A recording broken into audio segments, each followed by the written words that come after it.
जैसा कि हमने लास्ट एपिसोड में देखा था, गॉब्लिन्स काउंट करने के लिए अब मिशन शुरू हो चुका था और फैटी को भी अपनी पावर्स मिल गई थी, तो अब उसे भी इस मिशन में जाना था। और आज के एपिसोड की शुरुआत भी उसी सीन से होती है जहां एमसी ने फैटी को मिशन पे जाने के लिए कहा था और वो कह रहा था कि उसे तुम पे पूरा भरोसा है। और अब मिशन शुरू हो चुका है। ये पूरी टीम अपने अपने हथियार लेके फर्स्ट फ्लोर पे आ जाती है। देन चमगादड़ आसपास के हाल देखते हुए बेसबॉल से कहता है, क्या हमें सच में फर्स्ट फ्लोर को चेक करने की जरूरत भी है क्या? यहाँ के हाल तो कितने बेहाल हो रखे हैं, सारी खिड़कियां विड़कियां भी टूटी पड़ी हैं। तो बेसबॉल कहता है, फिर भी हमें चेक तो करना ही पड़ेगा। क्या तुमने किम जोन की बात नहीं सुनी थी? उसने कहा था कि हम यहाँ रेस्क्यू टीम बन के आए हैं। और हमें पता चलता है यह किम जोन के द्वारा दिया गया इन लोगों का पहला मिशन। इन्हें यहाँ के बचे कुछ सर्वाइवर्स को रेस्क्यू करना है और 30th फ्लोर तक पहुंचाना है। फिर बेसबॉल इस मिशन का सार सभी लोगों को बताता है कि हमें लार्ज नंबर ऑफ गॉब्लिन्स को इस अपार्टमेंट बिल्डिंग की तरफ अट्रैक्ट करना है और फिर इनको मारना है। और ज्यादा से ज्यादा गॉब्लिन्स को अट्रैक्ट करने के लिए हमें ज्यादा से ज्यादा सर्वाइवर्स को ढूंढना पड़ेगा। तुम्हें पता है नहीं है? तो बैटमैन भी फुल कॉन्फिडेंस में टीम को लीड करते हुए कहता है, ऑल राइट आई नो, सब कुछ पता है मुझे। तो बेसबॉल भी चिल्लाते हुए इन लोगों को शाबाशी देता है और वो कहता है, चलो 101 यूनिट से शुरू करते हैं। हमें ये पता नहीं होगा कि गॉब्लिन्स कहां से उछल के आ जाएंगे, तो हमेशा तैयार रहना। फिर हमें 101 और 102 के साइन बोर्ड्स दिखाते हैं और ये लोग भी उसी तरफ जा रहे हैं। ये दो टीम्स में डिवाइड हो जाते हैं और वहां से ही दोनों यूनिट्स में सर्वाइवर्स को ढूंढने लगते हैं। पहले बेसबॉल टीम को दिखाते हैं जो कि पूरे अलर्टनेस के साथ आगे बढ़ रही थी। बेसबॉल भी अपने बॉल को तैयार करके बैठा था। आर्चर कुछ देख के बहुत हैरान हो जाती है, वो अपने मुंह पे हाथ रख लेती है। ये बहुत घबराए हुए लग रहे थे और सामने हमें दिखाते हैं, सामने कुछ खून से सनी हुई लाशें पड़ी हुई थी, जिन्हें देख के ऐसा लग रहा था कि गॉब्लिन्स ने बिल्कुल चीर फाड़ करके जो उन्हें अच्छा लगा वो खा लिया और बाकी सब ऐसे ही फेंक दिया है। ये सब देख के बेसबॉल भी गुस्से के मारे अपने दांत पीसने लगता है, पर वो कुछ नहीं कर पाता और वो पीछे तरफ मुड़ जाता है और कहता है, चलो पीछे। फिर हमें बैटमैन की तरफ का सीन दिखाते हैं। वो भी गुस्से के मारे अपने डंडे को इतनी जोर से पकड़ता है कि उसके हाथ की नसें भी बाहर आने लगती हैं, क्योंकि उसके सामने भी बिल्कुल बेसबॉल की तरफ जैसा ही सीन था।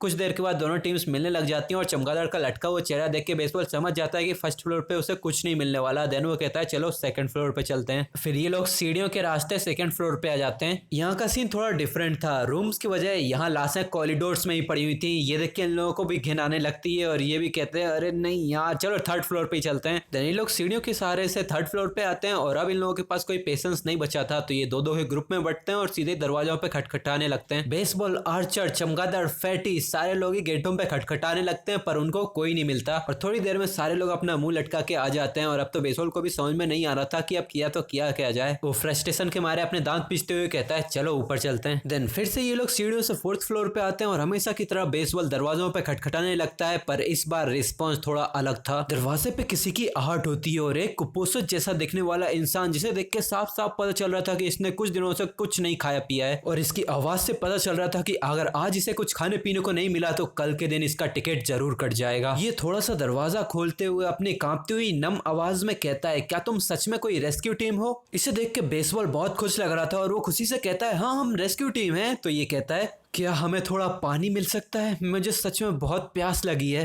तो अब देरी क्या थी? रिसोर्सेस का एक थैला तो ये लोग अपने साथ ही लेके घूम रहे थे। बेसबॉल फटाफट से उसमें से एक बोतल निकालता है और इसकी तरफ बढ़ा देता है, और इस बार हैरानी की बात ये थी कि उसके हाथ बिल्कुल नहीं कांप रहे थे और ये सर्वाइवर हैरानी से फटाफट उससे बोतल लेता है और वो कहता है, क्या सच में तुम कोई रेस्क्यू टीम हो और ये तो हमें दे रहे हो? अब इस सर्वाइवर की आवाज बिल्कुल ऐसी लग रही थी कि जैसे बस पहले ये कमजोर होने की एक्टिंग कर रहा था, पर इससे बेसबॉल बिल्कुल भी नहीं हिचकिचाता। वो कहता है, एक्चुअली में हम इसी अपार्टमेंट के रहने वाले हैं और हम यहाँ सर्वाइवर्स को ढूंढने के लिए आए हैं और उन्हीं को रेस्क्यू कर रहे हैं। हमने एक सेफ प्लेस बनवाई है, चलो हम साथ में चलते हैं। ये सुन के ये इंसान पहले तो कुछ नहीं बोलता, फिर एकदम से दरवाजे को बंद कर देता है, पर यहाँ पे किसी की कोई आवाज नहीं आती। फिर थोड़ी देर में ये पर्सन फिर से दरवाजा पूरा खोलता है, जहाँ इसके पीछे हम इसके बेटे और बेटी को भी देख पाते हैं। पहले तो कोई कुछ नहीं कहता, फिर ये सर्वाइवर इन पे शक करने के लिए माफी मांगता है, फिर खुद को इंट्रोड्यूस करते हुए बताता है, मेरा नाम हांग जेंगसू है और मैं आप तुम पे भरोसा कर रहा हूँ। देनी हाथ मिलाने के लिए हाथ आगे बढ़ाता है। बेसबॉल इसकी तरफ देखता है और फटाक से हाथ मिलाता है। फिर वो खुद को भी इंट्रोड्यूस करता है, हाँ मेरा नाम हार्डेन जियोंग है और आई होप कि हम लोग साथ में घुल मिल के रह पाएंगे। फिर ये पीछे खड़ी लड़कियों को भी इंट्रोड्यूस करता है और वो इन लड़कियों से कहता है कि इन लोगों को 30th फ्लोर तक लेके जाओ। तो ये लड़कियां तो हाँ कर देती हैं, पर ये सर्वाइवर इससे कंफ्यूज जाता है। वो कहता है, क्या हम अपार्टमेंट से बाहर नहीं जाने वाले? 30th फ्लोर पे क्यों? पर तभी उसका बेटा अंगड़ाइयां मारते हुए बाहर आता है और उसके देख के तो ऐसा लग रहा था कि उसे इस मॉन्स्टर की कुछ पड़ी नहीं है, जैसे कि बाहर कोई एपोकलिप्स चल ही नहीं रहा। वो बाहर निकालता है और वो कहता है, हाँ अब मुझे थोड़ा जिंदा फील हो रहा है। फिर वो अपने पापा से कहता है, मैंने नहीं कहा था कि कुछ लोग जरूर हमें रेस्क्यू करने के लिए आएंगे, जरूर इनके पास ऊपर एक हेलीकॉप्टर होगा। पर आर्चर तुरंत इसकी उम्मीदों पर पानी फेरती हुई कहती है, अरे नहीं नहीं ऐसा नहीं है, पर अगर तुम लोग ऊपर चलोगे तो तुम लोग सावर खा के अच्छा गर्मा गर्म खाना ले पाओगे। सावर के सुन के तो उसकी लड़की भी चमचमाती हुई आंखें लेके बाहर आ जाती है और वो कहती है कि सच में सावर ले पाएंगे हम। तो आर्चर भी खुशी से बताती है सिर्फ नॉर्मल सावर नहीं, वार्म सावर। ये सोने पे सुहागा डील सुन के तो ये लड़की तुरंत ही इनकी तरफ दौड़ लगा देती है और बिना कुछ सोचे समझे इनकी साइड आ जाती है। देन वो अपने पापा से कहती है, पापा टाइम वेस्ट करना बंद करो, चलो ऊपर चलते हैं। ये देख के तो उनका पापा भी कंफ्यूज जाता है और वो कहता है, सीरियसली तुम लोग? हाँ ठीक है।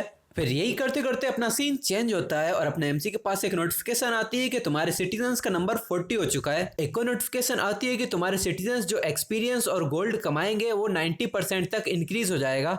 और एमसी भी सिस्टम की तरफ देखते हुए कहता है, इसी के साथ मेरे पास 40 सिटीजन हो गए हैं। और वो हमें बताता है कि मैंने बुजुर्गों और बच्चों को फैटी के घर पे ही रुकवा दिया है और बाकी सब अभी के लिए तो कॉरिडोर में ही रह रहे हैं। फिर बेसबॉल एमसी के पास आता है और वो इसे बताता है कि यहाँ पूरे 40 पीपल हैं और हमें इस पूरी बिल्डिंग में बस 40 ही मिले हैं। तो एमसी पूछता है, क्या पूरी बिल्डिंग में बस इतने ही है? तो बेसबॉल हाँ करता है और वो बताता है, हमने 29वें फ्लोर तक सब कुछ चेक कर लिया है और हमें बस इतने ही मिले हैं। ऐसा लगता है कि बस कुछ ही लोगों ने अपने घर नहीं छोड़े थे। तो एमसी इसके काम की तारीफ करता है और फिर आंखें बंद करते हुए हमें बताता है, फैटी का घर अभी से ही पूरा भर चुका है, अभी के लिए इतना ही काफी होना चाहिए। और वो आंखें बंद करके अल्टीमेट आइज का इस्तेमाल करके इस यहाँ की पूरी सिचुएशन को चेक करने लगता है और हमेशा की तरह यहाँ चारों तरफ ब्लैक एंड व्हाइट हो जाता है और एक अजीब सी आंख ओपन होती है। यहाँ एमसी देख पा रहा था कि बबलू लोगों की मदद कर रहा था और फैटी और चश्मिश कंस्ट्रक्शन का काम कर रहे थे, मतलब की लाइटिंग वाइटिंग लगा रहे थे, वायर वायर। यहाँ लड़कियां भी इन दोनों की मदद कर रही थी और बेसबॉल और बैटमैन दोनों ही टंकी उठा के ऊपर ला रहे थे सीढ़ियों से। फिर वो अपनी आंखों को बंद करता है एंड देन वो बेसबॉल के पास आता है और वो कहता है, चलो ठीक है। फिर वो अपनी कूल स्माइल देते हुए कहता है, चलो अपने मिशन के सेकंड स्टेज को शुरू करते हैं। और इसी के साथ अपना सीन चेंज होता है और अपनी मॉन्स्टर हंटिंग टीम अब हंट पे निकल चुकी है। यहाँ बेसबॉल इस सबको अटेंशन करता है और वो कहता है, बेसबॉल कहता है कि मैं तुम लोगों को सब कुछ मिशन का ऊपर ऊपर को बता देता हूँ। अपना गोल होने वाला है गॉब्लिन्स को अंडरग्राउंड छुपने वाली जगह से बाहर निकालना। पहले ये बिल्डिंग बहुत बड़ी है तो हम पहले B1 से शुरू करेंगे। हम वहाँ के गॉब्लिन्स को बाहर लाके उनको आराम से मारेंगे और फिर उसके बाद हम B2 पे चलेंगे और फिर वहाँ के बच्चे कुछ गॉब्लिन्स को सीधे ही मार देंगे। देन चश्मिश हाथ उठा के एक सवाल पूछता है, क्या होगा अगर जितना हमने सोचा है वहाँ पर उससे भी बहुत ज्यादा गॉब्लिन्स हुए? तो अगर ऐसा हुआ तो हम तो फर्स्ट फ्लोर पे ही फंसे रह जाएंगे। और क्या होगा अगर हम गॉब्लिन्स की बॉडी को ट्रांसपोर्ट करते टाइम पे कुछ हो गया तो? यहाँ चश्मिश शकल से ही बहुत परेशान लग रहा है, पर आर्चर इससे खुशी से कहती है, चिंता मत कर, उन सबको तो मैं अकेले ही खुद से मार दूंगी। बेसबॉल भी कहता है, हाँ ये पिछली बार की तरह नहीं है, अब हमारे पास बहुत ज्यादा एरोस हैं। तो ये चश्मिश भी थोड़ा हिचकिचाते हुए कहता है, वेल अगर तुम इतने ही कॉन्फिडेंस हो तो। पर तभी यहाँ पीछे से एक गॉब्लिन की आवाज आती है। ये लोग जब पीछे मुड़ के देखते हैं तो वहां पर 3 गॉब्लिन्स इन्हीं की तरफ दौड़ते हुए आ रहे हैं। ये खून के प्यासे गॉब्लिन्स इनकी तरफ आगे बढ़ने लग जाते हैं, पर आर्चर यहाँ बिल्कुल भी टाइम वेस्ट नहीं करती। वो सीधे ही 1 सेकंड में 2 एरोस को शूट करती है और पीछे खड़े दोनों गॉब्लिन्स को खत्म कर देती है। और सामने वाला गॉब्लिन एक फाइटिंग स्टैंड में जाता है जैसे कि वो एक ही झटके में इन सबको मारने वाला है। पर तभी यहाँ बिजली की रफ्तार से बैटमैन आता है और एक ही डंडे में इसका खोपड़ा ही तोड़ देता है, जिसकी वजह से चारों तरफ खूनम खून हो जाता है। और अब ये जीत की खुशी में सीधे बिल्कुल एक्शन में खड़े होते हैं। इसके एक्शन में भंग डालने के लिए पीछे चश्मिश आता है और वो कहता है, हे तुम बैट का इस्तेमाल क्यों कर रहे हो? किम जोंग से तुमने कहा था कि तुम्हें बो एंड एरोस की जरूरत है।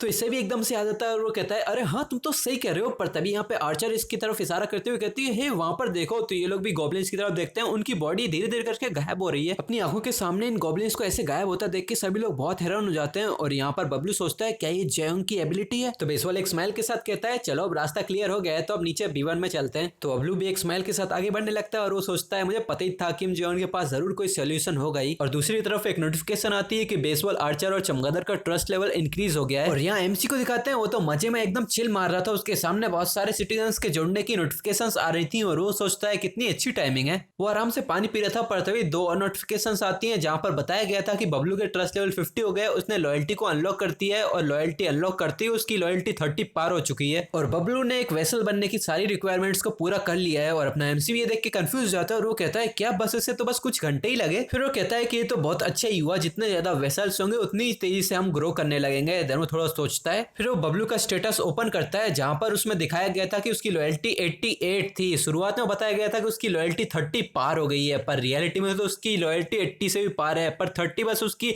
लिमिट थी वेसल बनने की, इसलिए उसने 30 बताया था। ये देख के अपना एमसी बहुत हैरान हो गया था कि उसकी लॉयल्टी 88 है। फिर वो थोड़ा शांत होते हुए कहता है, हाँ ऐसा थोड़ी है कि अब ये कोई बुरी बात है, ये तो अच्छी बात है। देन वो पूरी खुशी के साथ सिस्टम की तरफ उंगली करता है और वो कहता है, इसी के साथ मैं कंफर्म करता हूँ कि ये भी मेरा वेसल बनेगा। फिर हमारा सीन चेंज होकर मॉन्स्टर हंटिंग टीम पे जाता है। ये लोग अब B1F में आ चुके हैं और यहाँ बहुत सारे गॉब्लिन्स के चीखने चिल्लाने की आवाज आ रही होती है, क्योंकि यहाँ सभी लोग पूरी अपने अपना टैलेंट दिखाते हुए सब लोग मारे ही जा रहे हैं। सारे बो एंड एरोस का इस्तेमाल कर रहे हैं, पर बैटमैन अब भी बैट का इस्तेमाल कर रहा है। तभी कुछ अनएक्सपेक्टेड होता है जंग के मैदान में बीचों बीच बबलू एकदम से चमकने लगता है, उसके अंदर अजीब सी बिजली दौड़ने लगती है। उसकी टीम भी हैरान परेशान होते हुए पीछे देखती है और वो पूछती है क्या चल रहा है तेरे साथ। पर यहाँ पर गॉब्लिन्स बहुत समय से अंधेरे में थे, उन्होंने लाइट का इतना ज्यादा इस्तेमाल नहीं किया था, तो इतनी ज्यादा लाइट की वजह से इसकी आंखें चौंधियाने लगती हैं। सारे गॉब्लिन अपनी आंखें बंद करने लगते हैं, पर तभी इस उजाले में देखते हैं कि यहाँ पर सिर्फ इतने ही गॉब्लिन्स नहीं है, यहाँ पर तो बहुत ज्यादा झुंड है, दर्जनों की मात्रा में यहाँ गॉब्लिन्स सीधा खड़े हुए हैं। तो बेसबॉल भी ये सब नोटिस कर लेता है और वो कहता है मुझे नहीं पता कि यहाँ क्या चल रहा है, पर ये एक बहुत अच्छी अपॉर्चुनिटी है, सभी लोग जल्दी पीछे भागो। इतना सुनते ही सभी लोग पीछे की तरफ भागने लगते हैं और बेसबॉल और आर्चर थोड़ा टाइम निकालने के लिए इनसे फाइट करने लगते हैं। और इतने फाइट करने की वजह से अब इनके निशाने बिल्कुल ही अचूक हो गए थे, सारे निशाने सीधे इनके हेड पे लग रहे थे। पर इससे आर्चर बहुत गुस्सा हो जाती है, क्योंकि एक गोब्लिन मरा था और 3 उसके पीछे से आते जा रहे थे। एकदम से वो अपना किसी स्किल का इस्तेमाल करती है और एक साथ 3-4 एरोस को शूट कर देती है, पर उसके मरने के बावजूद उनके पीछे से गोब्लिन्स आते ही जा रहे थे और एकदम से देखते ही देखते इनका पूरा झुंड इनकी तरफ हमला करने के लिए आगे बढ़ने लगता है। पर तभी ये लोग भी मौका देखते हैं और सीधे भागने की कोशिश करने लगते हैं। बबलू भी इनको चिल्लाता है कि यहाँ बहुत ज्यादा हो गए हैं, तो बेसबॉल भी भागते भागते चिल्लाता है इसकी भैंस की पूंछ में आग लगे, मुझे नहीं लगा था कि हम इतने ज्यादा गोब्लिन्स को अट्रैक्ट कर लेंगे। बैटमैन भी भागते भागते चिल्लाता है ऐसा लग रहा है कि B2 के गोब्लिन्स भी B1 पे आ गए हैं। तभी आर्चर तुरंत चिल्लाती है जल्दी से इमरजेंसी एग्जिट की तरफ भागो। तो सारे इमरजेंसी एग्जिट की तरफ भागने लगते हैं और धीरे धीरे करके सारे लोग ही आने लगते हैं। यहाँ चश्मे से इनकी मदद कर रहा था, पर तभी यहाँ बेसबॉल पीछे मुड़ता है और एकदम से गेट लगाने की कोशिश करता है, पर थोड़ी देर हो जाती है। गोब्लिन्स अब इन तक पहुंच गए थे और वो गेट को लगने नहीं देते, वो अपने हाथ पैरों से इनको रोकने लगते हैं। पर तभी यहाँ पीछे से 2 और लोग आते हैं और गेट को लगाने लगते हैं। पर तभी यहाँ गोब्लिन एकदम से चीख लगाता है, इसकी आवाज सुन के सारे गोब्लिन्स अपने हाथ पैर सर बस इस छोटे से गैप में ही घुसाने लगते हैं, जिससे ये लोग भी बहुत परेशान हो जाते हैं। बेसबॉल चिल्लाता है लगे रहो, जल्दी से हमें फर्स्ट फ्लोर तक पहुंचना है। पर तभी कोई चश्मिश को धक्का देकर साइड कर देता है, इससे ये दोनों ही बहुत हैरान हो जाते हैं। हमें दिखाते हैं ये फैटी था जिसने अपनी सी रैंक गोरिल्ला स्किल को पूरी तरह से एक्टिवेट कर लिया था और उसके अंदर से बहुत ज्यादा एनर्जी निकल रही थी। उसके पीछे एक जायंट गोरिल्ला की फिगर आ गई थी और फैटी अपने हाथ को आगे करता है, एक जायंट गोरिल्ला का हाथ भी आगे बढ़ने लगता है और सीधे उस गेट को बंद करने लगता है। वहां पीछे सब लोग फैटी के लिए परेशान होने लगते हैं, पर फैटी कहता है जल्दी सब लोग ऊपर जाओ। पर फैटी की पावर भी ज्यादा टाइम तक नहीं चलती, उसके पीछे से गोरिल्ला धीरे धीरे करके गायब होने लगता है और उसके चेहरे से पानी की तरह पसीने टपकने लगते हैं, वो बहुत ज्यादा हांफने लगता है। फैटी अपनी बची कुछ सारी पावर का इस्तेमाल करता है और वो मन में ठान लेता है मुझे इनको रोकना ही पड़ेगा, किसी भी कीमत पे, चाहे कुछ भी हो जाए मैं इन्हें यहीं पे ही रोक के रखूंगा। तो पीछे से बेसबॉल चिल्लाता है मिस्टर चोई अब हम लोग सब ठीक है, जल्दी तुम भी ऊपर आ जाओ। तो फैटी भी अपनी ओवर थिंकिंग बंद करता है और पीछे मुड़ के सीधे ही भागने लगता है, पर हड़बड़ाहट में वो सीधे ढंग से भाग नहीं पाता और उसका पैर मुड़ जाता है और वो वहीं की वहीं गिरने लगता है। जैसे ही फैटी नीचे गिरता है पीछे से गोब्लिन्स भी दरवाजा खोल के इसी की तरफ आने लगते हैं। इसकी पूरी टीम पीछे से इसको आवाज ही लगाती रह जाती है। इधर के फैटी भी समझ जाता है कि अब कुछ नहीं हो सकता, वो इतनी जल्दी तो नहीं उठ पाएगा, तो वो सीधे ही पीछे की तरफ मुड़ता है और वो इन लोगों की तरफ जोर से चिल्लाता है तुम लोग जल्दी मेरे बिना ही भाग जाओ। ये सीन देख के बेसबॉल भी बहुत ज्यादा घबरा जाता है, उसके चेहरे से भी नॉन स्टॉप पसीने टपक रहा था, वो भी अब हार मान चुका था। और तभी उसके बगल से बैटमैन फ्लैश की स्पीड से निकलता है और सीधा ही जाके गोब्लिन का सर फोड़ देता है। देन बैटमैन फैटी की तरफ हाथ बढ़ाता है और वो कहता है जल्दी ऊपर आओ। फैटी भी इसकी तरफ हाथ बढ़ाता है, पर तभी यहाँ पीछे से बहुत सारे गोब्लिन्स भी इसकी तरफ ही आ रहे थे। ये गोब्लिन्स भी चीखते चिल्लाते फैटी की तरफ हाथ बढ़ा रहे थे और एक तो सीधा उसका पैर ही पकड़ लेता है। पर तभी हमें दिखाते हैं फैटी तो एकदम से वहां से गायब ही हो जाता है। जहाँ कुछ टाइम पहले फैटी था बस उसकी जगह पे थोड़ा डार्क हो रहा ही रह जाता है। फैटी को अपने सामने से गायब हुआ देख के बैटमैन तो बहुत ज्यादा कंफ्यूज जाता है, पर अब फैटी के बाद इसका नंबर लगने वाला था। गोब्लिन्स ने तुरंत ही अपना टारगेट बदल के इसको अपना टारगेट बना लिया था। इसे देख के तो इसकी भी फट जाती है, पर ऐसे टाइम पे भी वो कांपती आवाज में फैटी को बुलाने की कोशिश करता है। पर आता है एक गोब्लिन, वो तुरंत ही इसके ऊपर झपट्टा मार के इसे खाने की कोशिश करता है, पर एक एरो तुरंत ही आता है और इसको आर पार करके दूर फेंक देता है। और ये एरो इसकी टीम ने चलाया था। ये तीनों ही लोग अब इसको बैकअप दे रहे थे और बेसबॉल जोर से चिल्लाता है जल्दी करो ऊपर आ। तो चमगादड़ भी हड़बड़ाहट में भागते हुए ऊपर आने लगता है और इसके पीछे गोब्लिन्स का पूरा झुंड पड़ा हुआ था। बेसबॉल ऊपर से इसको एनकरेज करने लगता है, वो कहता है डैश ऑफ जल्दी ऊपर आ, तू कर सकता है, जल्दी ऊपर आ। यहाँ बेसबॉल और आर्चर पूरी ताकत से मेक श्योर करने की कोशिश कर रहे थे कि कोई भी गोब्लिन उस तक ना पहुंच पाए। और अब इन लोगों में बस थोड़ी सी दूरी बची है और ये गोब्लिन भी फुल स्पीड में इन्हीं की तरफ भाग रहे हैं और यहीं पर ही ये एपिसोड खत्म हो जाता है। पर इस बार एपिसोड के साथ साथ चैप्टर भी खत्म हो गए हैं, पर तुम लोग चिंता मत करो, ये एक ऑनगोइंग सीरीज है और इसके चैप्टर भी आते रहते हैं। मैंने कभी काउंट तो नहीं किया, पर मेरे ख्याल से हर हफ्ते में एक चैप्टर आता है। ठीक है, तो अगर तुम लोगों को ये वीडियो पसंद आया तो वीडियो को लाइक करो, चैनल पर नए हो तो सब्सक्राइब करके रख लो और कमेंट सेक्शन में अपना ओपिनियन शेयर करो। तो अब मैं मिलता हूँ तुम लोगों से नेक्स्ट वीडियो, तब तक के लिए बाय बाय।